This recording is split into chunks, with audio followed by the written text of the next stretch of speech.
दोस्तों रहमत ड्रामे के लास्ट एपिसोड का टीज़र नशर हो चुका है।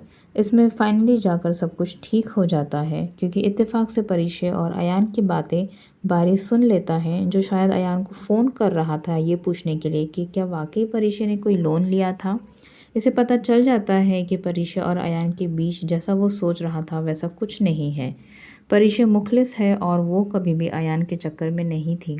ये सब बातें सुनने के बाद बारी शर्मिंदा हो जाता है अपने फ़ैसले पर कि इसने क्यों परिशे के लिए बदगुमान हुआ। शयान साहब को भी जब सारी बातें पता चलती है तो वो इसे कहते हैं कि अब जब सारी हकीकत खुलकर तुम्हारे सामने आ चुकी है तो अब परिशे को घर वापस ले आओ।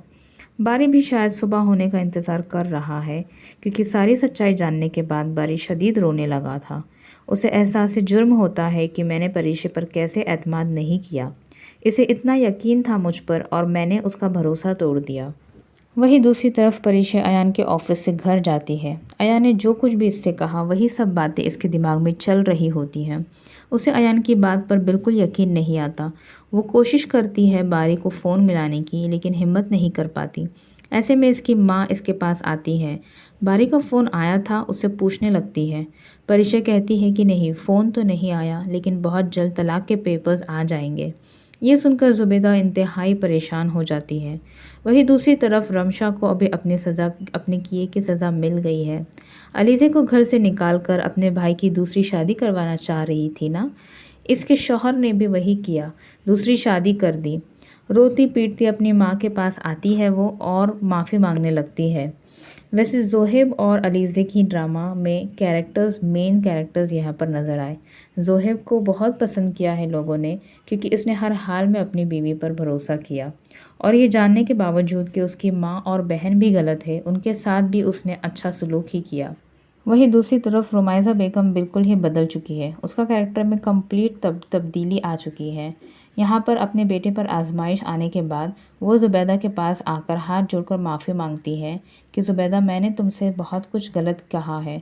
मैंने हमेशा तुम्हें नीचा दिखाने की कोशिश की है। वो अपने गुनाहों का एतराफ़ करेंगी। ऐसे में आलम साहब भी आकर रुमाइज़ा पर चिल्लाते हैं कि तुम जैसी औरत से शादी करके मैंने बहुत पछता रहा हूँ। तुम्हारी वजह से मैं अपनी बेटियों से भी दूर रहा। मैं तुम्हें कभी माफ़ नहीं करूँगा। तुम इस घर से निकल जाओ। ऐसे में ज़ुबैदा आलम को समझाने की कोशिश करती है कि जब वो गुनाह कर रही थी तब तो आप उसके साथ थे, और आज जब वो तौबा कर रही है, अपनी माफ़ी मांग रही है गलतियों के लिए, तो आप उसका साथ छोड़ रहे हैं। रुमैज़ा अंदर खड़ी ये सारी बातें सुन रही होती है। उसे रोना आता है कि जिस औरत को वो सारी ज़िंदगी अपने घर से निकालना चाह रही थी, वही औरत आज उसका घर बचाने की कोशिश कर रही है। बहरहाल ड्रामे का एंड तो हैप्पी ही होता दिख रहा है। सब अपने किए की सज़ा मिल जाएंगी। बस इन सब में अनाया का क्या? अनाया को क्या सज़ा मिलेंगी? बस यही कि एक बार फिर से उसका प्लान नाकाम होगा, बारी को हासिल नहीं कर पाएंगी। मेरा तो ख्याल है कि अनाया को कहीं दूर भेज देना चाहिए, क्योंकि अगर वो यहाँ रही तो दोबारा से यही सब करती रहेंगी। आप लोगों का क्या कहना है इस बारे में ज़रूर कमेंट करके बताएं।